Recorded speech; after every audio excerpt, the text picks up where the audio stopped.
Ibu, Bapak, dan Saudara yang dikasihi oleh Tuhan, saya ucapkan selamat hari Minggu dan salam sejahtera bagi kita sekalian. Oleh kemurahan Tuhan, kita dapat bersekutu kembali dalam ibadah saat ini, bertepatan di minggu ke-17 sesudah Pentakosta. Ia menumbuhkan kerinduan hati kita untuk menghadap hadirat-Nya dan untuk mendengarkan sabda-Nya. Dan kita yakin bahwa firman Tuhan akan meneguhkan dan menopang kita menjalani hari-hari dan kesempatan hidup, khususnya dalam masa-masa yang masih sulit dan terbatas kita jalani di situasi lockdown saat ini. Saya ingin tetap mendorong kita sekalian, Ibu, Bapak, dan Saudara, untuk menjalaninya dengan semangat dan sukacita, serta mengimani bahwa Tuhan akan tetap menuntun kita. Marilah kita terus berdoa dan memohon agar kita dilindungi dari dampak COVID-19 ini, serta tetap menjaga diri dan mentaati aturan yang ditetapkan oleh pemerintah. Ibu, Bapak, dan Saudara yang terkasih, marilah kita memasuki ibadah ini dengan memuji Tuhan lewat nyanyian dari Kidung Jemaat nomor 9, bait pertama dan kedua, Puji hai jiwaku, puji Tuhan.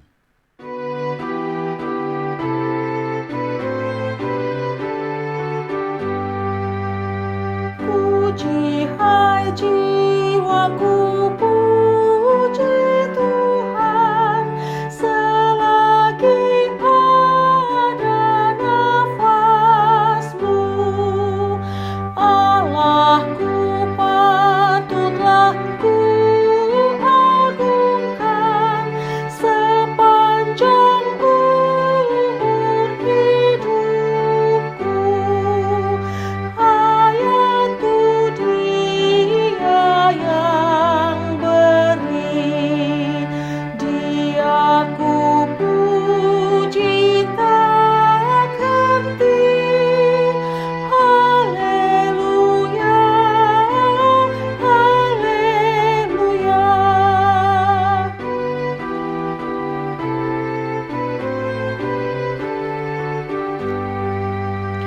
Jangan engkau pertaruhkan nasib kepada insan yang fana, juga bangsawan yang paling baik hilang bersama niatnya. Hidup manusia lenyap, hanyalah Allah yang tetap. Haleluya, haleluya.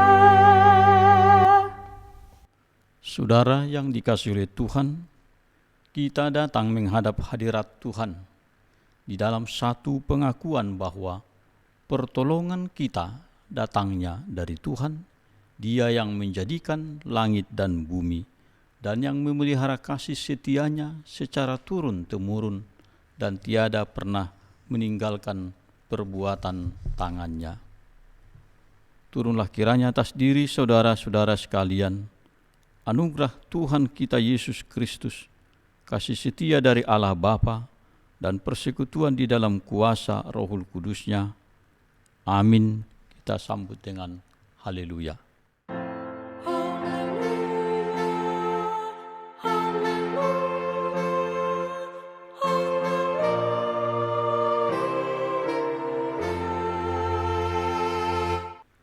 Marilah kita berdoa.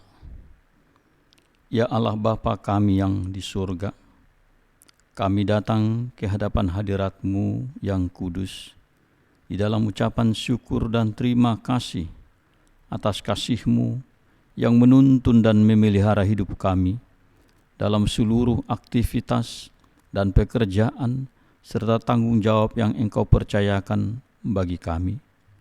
Kami juga bersyukur, ya Tuhan, bahwa Engkau telah meneguhkan para pelayan umat-Mu di gereja-Mu GKIA dan akan mengawali pelayanan untuk 3 tahun ke depan. Kami bersyukur kepada Tuhan yang mengizinkan kami boleh melakukannya sekalipun dalam masa pandemi COVID-19 dan dalam masa lockdown ini. Topanglah setiap kami, baik dalam tugas-tugas pelayanan maupun dalam pekerjaan sehari-hari dan juga dalam setiap interaksi kami di tengah-tengah keluarga. Ajarilah juga kami, ya Tuhan, untuk senantiasa bersyukur kepada-Mu dan beri kami hikmat untuk menghargai kehidupan dan waktu serta tanggung jawab yang Engkau berikan. Terima kasih, ya Tuhan, atas segala kebaikan-Mu yang tidak dapat kami katakan semuanya. Kiranya Tuhan memakai seluruh kehidupan dan waktu kami untuk tetap bersandar kepada Tuhan, sumber segala kebaikan dan kasih karunia. Dalam nama Tuhan Yesus, kami berdoa dan mengucap syukur kepada-Mu. Amin. Ibu bapa dan saudara yang terkasih, marilah kita mengikuti pembacaan kitab Mazmur yang tertulis di dalam Mazmur 54.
Saudara yang dikasihi oleh Tuhan, sejenak kita akan membaca firman Tuhan sebagai pembacaan Alkitab dalam minggu ini, yakni yang tertulis di dalam pembacaan pertama dari kitab Amsal pasal 31 ayat 10 hingga ayat yang ke-31.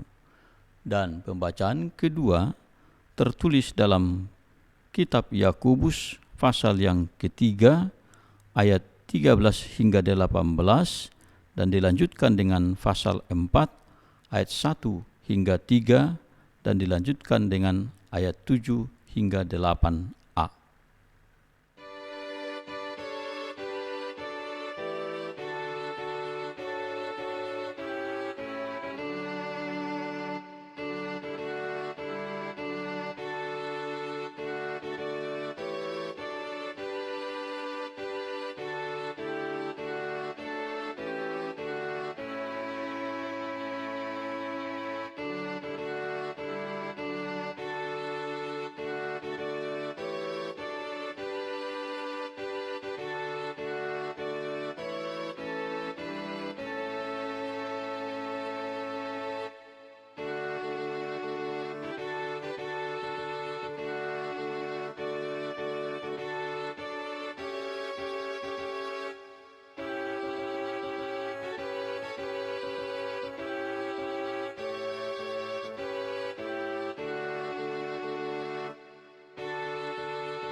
Berbahagialah kita yang membaca dan mendengar firman Tuhan serta melakukannya dalam kehidupan kita sehari-hari. Ibu bapa dan saudara yang terkasih, untuk menyambut firman Tuhan, marilah kita mempersiapkan hati kita dengan memuji Tuhan dari Kidung Jemaat nomor 31A ayat pertama dan kelima. Mungkinkah aku pun serta.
Marilah kita berdoa.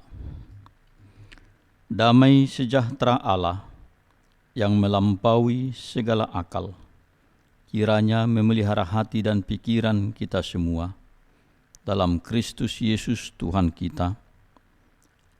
Amin. Saudara yang terkasih, firman Tuhan yang menjadi dasar perenungan kita di minggu ini, pada minggu ke-17 setelah Pentakosta, tertulis dalam Injil Markus, yakni Markus pasal 9 ayat 30 hingga 37. Marilah kita dengarkan firman Tuhan ini di tengah-tengah kita. Dalam Alkitab kita diberi judul perikop pemberitahuan kedua tentang penderitaan Yesus dan siapa yang terbesar di antara para murid. Demikian firman Tuhan.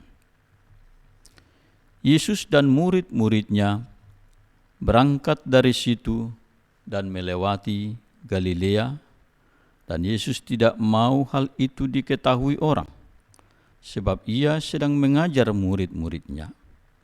Ia berkata kepada mereka, Anak manusia akan diserahkan ke dalam tangan manusia, dan mereka akan membunuh dia, dan 3 hari sesudah ia dibunuh, ia akan bangkit.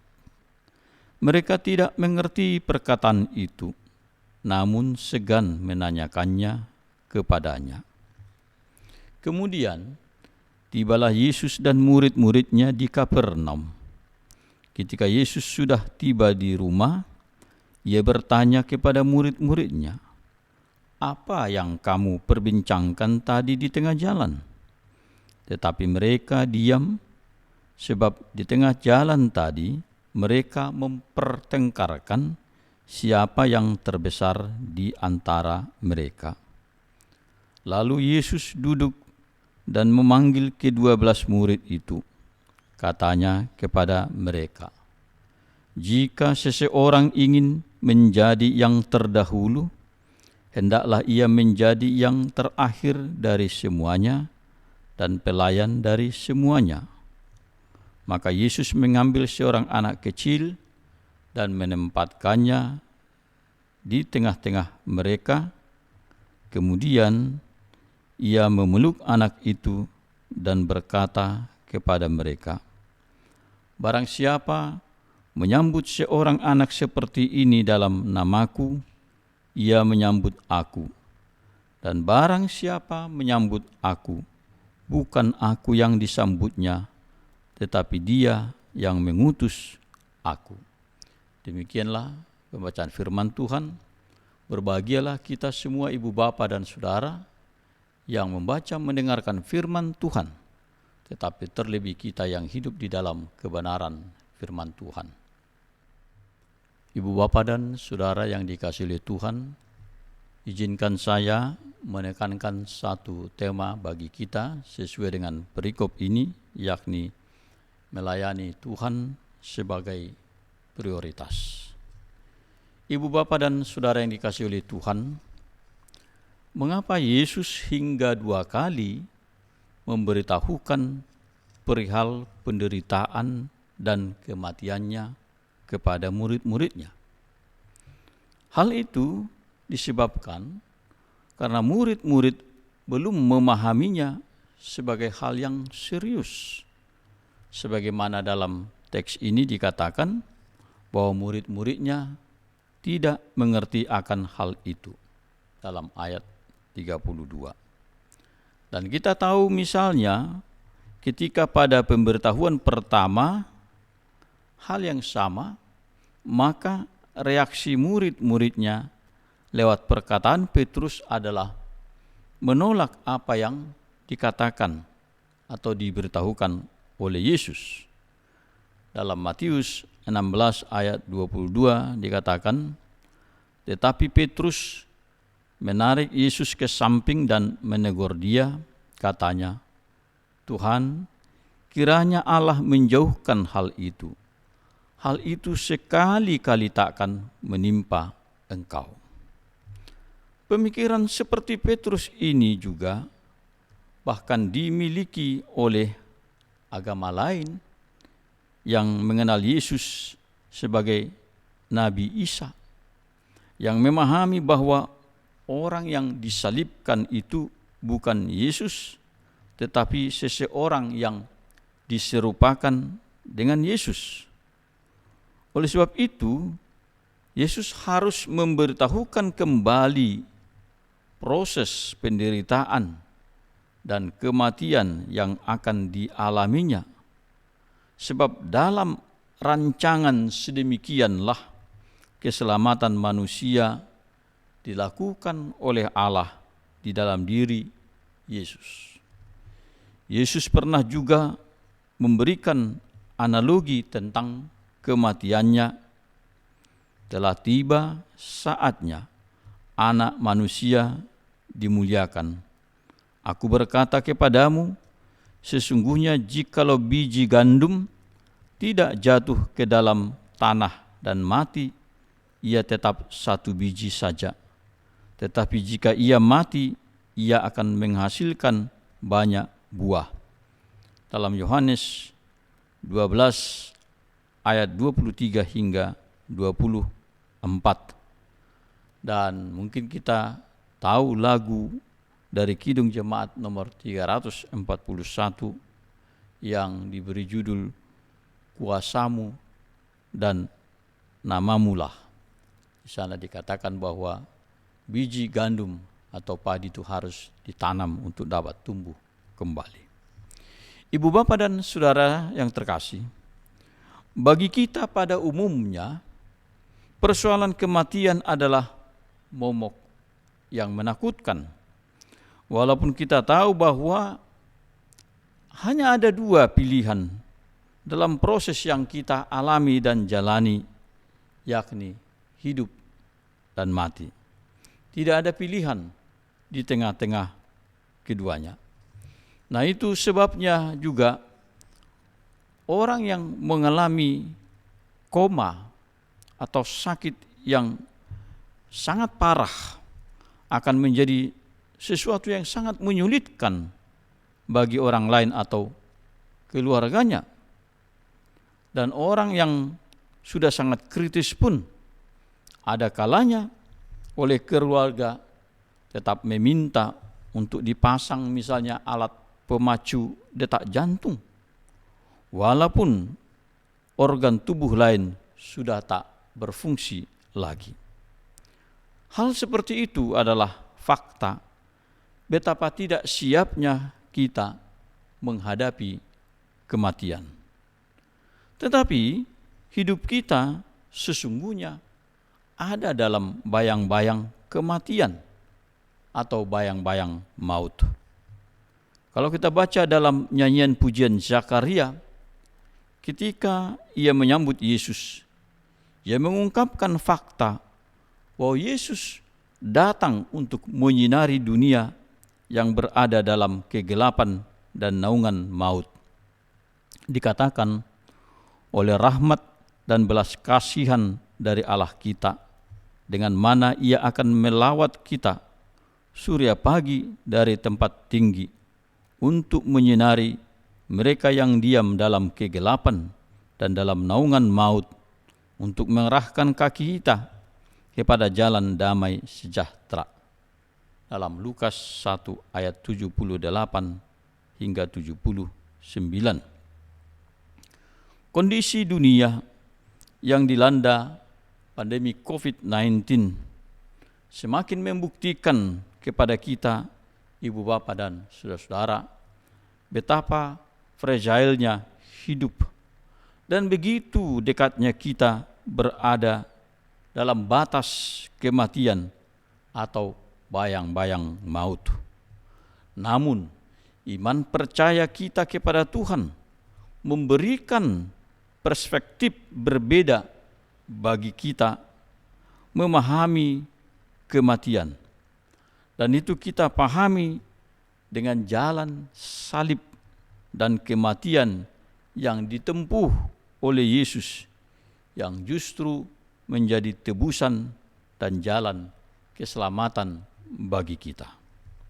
Ibu bapa dan saudara yang terkasih, hal yang lebih penting kemudian bagi kita ialah memahami kematian Yesus dan menghubungkannya dengan kebangkitannya dan juga kebangkitan kita sebagai orang percaya, bahwa sengat maut telah dikalahkan oleh Yesus dan kita berani menjalani kehidupan ini dalam iman percaya kepada Yesus. Paulus menyatakan ini dalam bentuk pertanyaan, "Hai maut, di manakah kemenanganmu? Hai maut, di manakah sengatmu?" Dalam 1 Korintus 15 ayat 55. Nah, hal itu dikatakannya karena sengat maut itu, yakni dosa dan kuasanya, telah ditaklukkan oleh Yesus. Mengimani kematian dan kehidupan Yesus harus menjadi bagian dari hidup orang percaya. Sebagaimana Paulus berkata, "Kami senantiasa membawa kematian Yesus dalam tubuh kami, supaya kehidupan Yesus juga menjadi nyata dalam tubuh kami." Dalam 2 Korintus 4 ayat 10. Yang dimaksud dengan ini tentulah bukan membawa kematian Yesus dalam bentuk simbol, yakni dengan memakai kalung salib atau crucifix sebagai aksesoris. Memang kadang-kadang orang Kristen memajang salib di rumah sebagai hiasan, dan sering hal itu dilakukan tanpa hidup mengimani dan meniru karakter Yesus. Ibu bapa dan saudara yang dikasihi oleh Tuhan, masih terkait dengan ketidakmengertian murid-murid akan penderitaan dan kematian sebagai jalan salib yang akan ditempuh Yesus. Mereka justru mempertengkarkan di antara mereka siapakah yang terbesar. Ayat 34. Nah, hal itu tentu sangat berbeda dari tujuan mereka mengikut Yesus. Bukankah Yesus sudah pernah berkata kepada murid-muridnya, "Setiap orang yang mau mengikut aku, ia harus menyangkal dirinya, memikul salibnya, dan mengikut aku." Matius 16 ayat 24. Memang orang tertentu sering sekali pamrih dan memperebutkan kehormatan dalam mengikut Yesus dan menjadi Kristen. Sering sekali pelayanan di dalam gereja atau mengikut Tuhan juga diikuti oleh keinginan untuk menjadi besar, keinginan untuk terhormat dan diakui di dalam status sosial yang diperhitungkan. Nah, Yesus yang mengetahui perbincangan atau pertengkaran murid-muridnya mengatakan, jika seseorang ingin menjadi yang terdahulu, hendaklah ia menjadi yang terakhir dari semuanya dan pelayan dari semuanya. Ayat 35. Apa yang dikemukakan oleh Yesus adalah paradoks dari cara berpikir manusia pada umumnya. Bukankah kita pada umumnya sering menginginkan sesuatu yang prioritas? Kalau boleh misalnya mendapat jalur khusus atau shortcut, mengapa harus menunggu antrian yang panjang? Atau kalau boleh mendapat diskon atau tiketnya di-upgrade di pesawat tanpa menambah biaya, mengapa harus sabar di kelas ekonomi? Nah, bukankah itu semua adalah suatu keistimewaan atau prioritas yang diinginkan oleh manusia? Ibu bapa dan saudara yang terkasih, menjadi murid Yesus adalah pelayan dari semua. Hal itu yang dilupakan oleh murid-muridnya sehingga mereka bertengkar, berebut kehormatan. Yesus pernah berkata, "Karena Anak Manusia juga datang bukan untuk dilayani, melainkan untuk melayani dan untuk memberikan nyawanya menjadi tebusan bagi banyak orang." Markus 10 ayat 45. Dalam sejarahnya ibu bapa dan saudara-saudara, gereja sering mengalami konflik karena perebutan akan jabatan, perebutan kekuasaan dan kehormatan, bahkan sampai ada yang mengalami korban jiwa. Dan demi menjaga martabat gereja dan harga diri para pejabatnya, maka ada kalanya juga gereja terjebak pada tindakan yang salah, tindakan amoral yang mengabaikan hukum dalam pelanggaran yang dilakukannya. Fakta tertentu membuktikan bahwa sejumlah kasus-kasus moral, abuse, dan pelecehan lainnya ditutupi karena seolah-olah gereja tidak boleh dituduh atau diposisikan bersalah. Ibu bapa dan saudara yang dikasihi oleh Tuhan, Yesus memberi contoh yang sangat praktis kepada murid-muridnya bagaimana pelayanan dan kerendahan hati itu dilakukan, yakni dengan menghadirkan seorang anak kecil. Ia berkata, Barang siapa menyambut seorang anak seperti ini dalam namaku, ia menyambut aku. Dan barang siapa menyambut aku, bukan aku yang disambutnya, tetapi dia yang mengutus aku. Ayat 37. Nah, mengapa anak kecil yang menjadi contoh? Anak kecil itu sering luput dari perhatian orang dewasa terkait dengan hal atau hak dan tanggung jawab terhadapnya. Anak kecil juga sering dianggap sepele dan tidak diperlakukan dengan semestinya. Bahkan perlakuan yang mendiskriminasi anak kecil juga dilakukan oleh murid Yesus tatkala orang banyak pernah membawa anak-anak mereka kepada Yesus. Dalam Injil Markus dikatakan, lalu orang membawa anak-anak kecil kepada Yesus supaya ia menjamah mereka. Akan tetapi murid-muridnya memarahi orang-orang itu. Dalam Markus 10 ayat 13. Nah, menyambut anak kecil dalam nama Yesus disebut sebagai sikap menyambut Yesus. Dan ini sejalan dengan perkataan Yesus sendiri bahwa anak-anak itu adalah pemilik kerajaan surga. Di dalam Lukas 18 ayat 16 dikatakan, biarkanlah anak-anak itu datang kepadaku dan jangan kamu menghalang-halangi mereka, sebab orang-orang yang seperti itulah yang empunya kerajaan Allah. Ibu bapa dan saudara yang dikasihi oleh Tuhan, Yesus mengajarkan pelayanan, kerendahan hati, dengan menempatkan Yesus dan Allah sebagai prioritas di dalamnya. Itu dilakukan bukan karena keinginan untuk menonjolkan diri, tetapi karena seluruh inti dan nilai pelayanan berangkat dari apa yang telah dilakukan oleh Allah di dalam Yesus lewat pengorbanannya dan kerendahan hatinya sebagai hamba yang melayani. Injil Matius dalam konteks yang sama menekankan perkataan Yesus ini dikaitkan dengan kerendahan hati. Dalam Matius 18 ayat 4 dikatakan, sedangkan barang siapa merendahkan diri dan menjadi seperti anak kecil ini, dialah yang terbesar dalam kerajaan surga.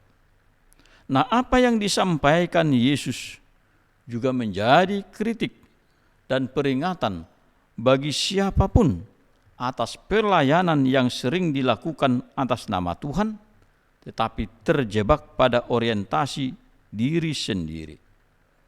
Maka dengan menghadirkan seorang anak kecil untuk menggambarkan bagaimana sikap dan motivasi melayani dan menyambut Tuhan, tentulah bukan sebagai kebetulan belaka.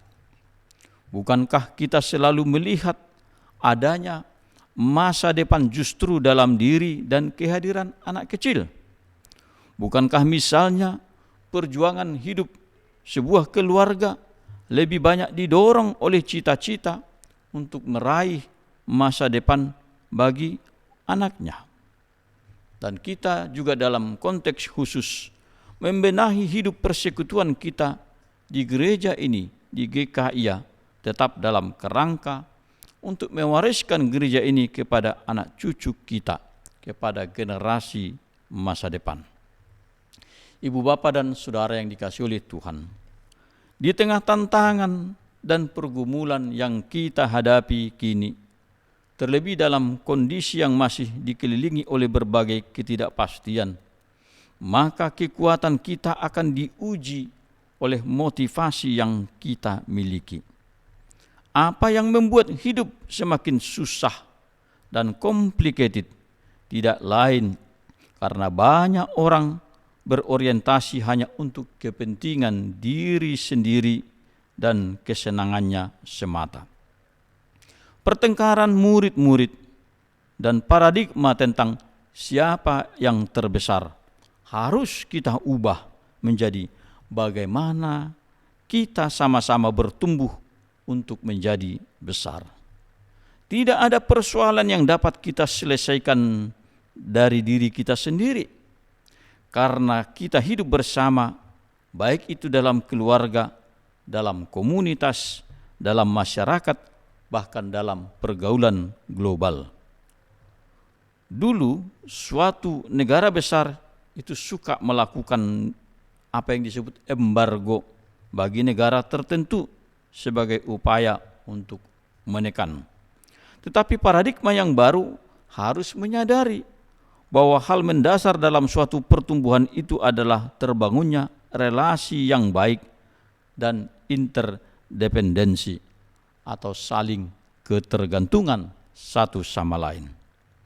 Ibu bapak dan saudara yang dikasihi oleh Tuhan, dalam hal yang lebih khusus menyangkut pergumulan dan relasi kita dalam mengikut Tuhan, maka ketika mencontohkan sambutan kepada anak kecil, Yesus sesungguhnya menekankan bagaimana kita menyambut Tuhan sebagai keutamaan dalam hidup kita.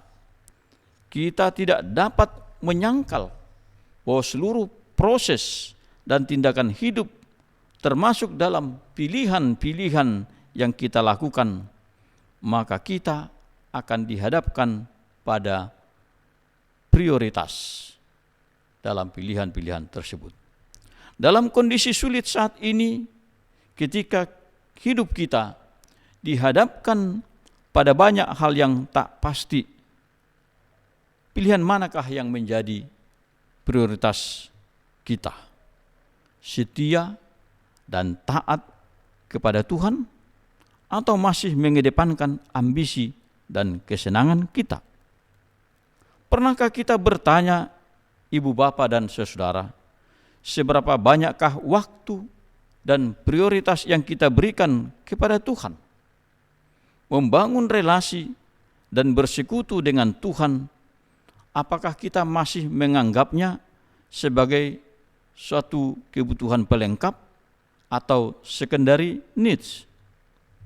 Atau katakanlah misalnya dalam contoh beribadah saat ini, terlebih ketika pada umumnya kita difasilitasi secara online, apakah kita, Anda dan saya memiliki prime time yang terhubung dengan Tuhan? Atau mungkin kita atau kadang memilih mengerjakan yang lain dulu, toh nanti saja atau anytime saya masih bisa buka YouTube atau rekaman ibadah. Mungkin ibu bapak dan saudara, hal ini bagi orang tertentu dianggap hal sepele saja. Tetapi saya mau katakan bahwa hal seperti ini bukan hal sepele bagi Tuhan. Dalam kesulitan dan pergumulan hidup yang kita hadapi, kepada siapakah kita pertama-tama menyerahkannya? Apakah kepada Tuhan atau bersandar kepada kekuatan diri sendiri? Namun hari ini, ibu bapa dan saudara-saudara terkasih, kita diingatkan oleh firman Tuhan dan mengajari kita untuk rendah hati dan mengesampingkan segala kepentingan diri sendiri, serta menyambut kehadiran Tuhan dan kuasa-Nya dalam hidup kita sebagai hal yang prioritas. Amin. Kita berdoa. Allah Bapa kami yang di surga, kami bersyukur Tuhan bahwa kami boleh sejenak disapa oleh firman Tuhan, dan kami ingin menyerahkan sepenuhnya kembali kepada otoritas Tuhan. Dan biarlah kuasa Roh-Mu yang meneguhkan kami untuk hidup di dalam kebenaran firman-Mu. Ajari kami selalu ya Tuhan untuk merendahkan diri dan menempatkan Tuhan sebagai prioritas dalam hidup kami. Dalam pergumulan yang kami jalani saat ini, di tengah-tengah banyaknya kesulitan, ketidakpastian, kami ingin bersandar kepada Tuhan yang akan menopang menguatkan kami menjalaninya, dan menempatkan Engkau sebagai prioritas, karena Tuhanlah pemilik hidup dan bahkan yang akan menentukan seluruh perjalanan dan masa depan kami. Ya Tuhan, izinkanlah kami juga berdoa saat ini untuk gereja-Mu. Di dalam rasa syukur kami ingin menyerahkan seluruh produk dari keputusan rapat tahunan jemaat dan juga untuk penatua majelis yang telah Engkau teguhkan.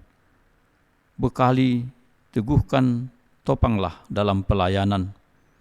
Ada banyak ketidakpastian dan kesulitan, tetapi kami ingin menempatkan Tuhan sebagai prioritas untuk mendayakan, menguatkan, dan memampukan kami semuanya. Berkati jemaat Tuhan untuk saling menopang juga ambil bagian dalam pelayanan. Berkati anak-anak kami, dari anak-anak bayi, anak yang bertumbuh, yang menjalani masa sekolah minggu, dan juga para pemuda, orang tua, dan mereka yang Engkau beri usia lanjut. Beri kesehatan, sukacita, dan juga kemampuan menjalani tantangan dan pergumulan hidup. Berkati gereja-Mu untuk boleh menata persekutuan di tengah-tengah kondisi saat ini. Engkau memberikan juga berkat-Mu lewat teknologi virtual yang boleh kami pakai. Biarlah Tuhan juga mengurapinya, sehingga walaupun kami tidak dapat bertemu untuk sementara karena kondisi saat ini, roh kami menyatu kepada Tuhan dan Engkau mengikat kami dalam cinta kasih-Mu. Berkati kondisi masyarakat di sekitar kami, dengan kesadaran penuh kami boleh ambil bagian, berpartisipasi bersama pemerintah untuk menjalani aturan-aturan yang ditetapkan, sehingga akan semakin kecil kemungkinan orang terpapar COVID-19. Berkati kami untuk mau dan untuk menyadari sungguh pentingnya mematuhi protokol kesehatan dan menjagakan diri kami dari hal-hal yang membahayakan atau juga mengganggu kesehatan kami. Berkati pemerintah yang mengayomi terus masyarakat.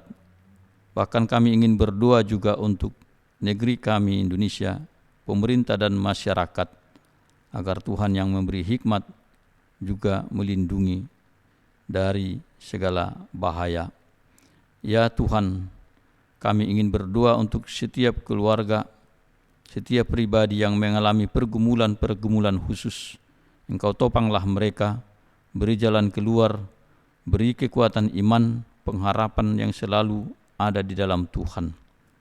Kami juga ingin berdoa bagi mereka yang bersuka cita, termasuk karena sukacita pertambahan usia.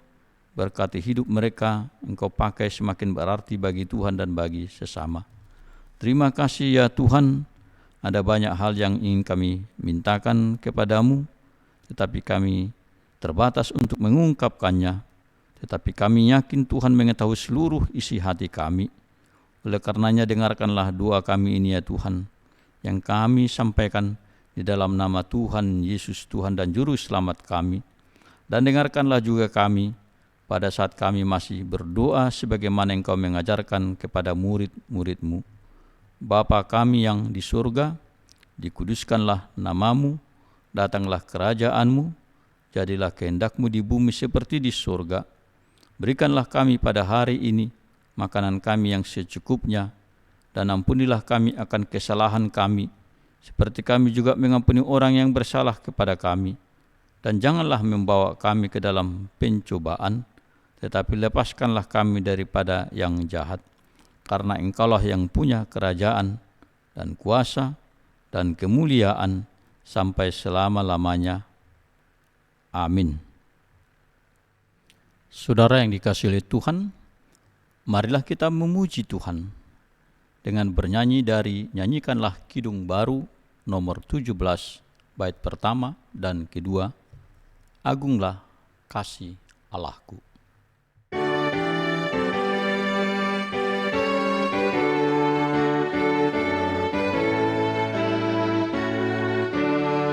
Agunglah kasih Allah.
Saudara yang dikasihi oleh Tuhan Yesus, sekarang terimalah berkat dari Tuhan kita. Tuhan memberkati dan melindungi engkau. Tuhan menyinarkan wajah-Nya kepadamu dan memberikan engkau kasih karunia. Tuhan menghadapkan wajah-Nya kepadamu dan memberikan engkau damai sejahtera. Amin.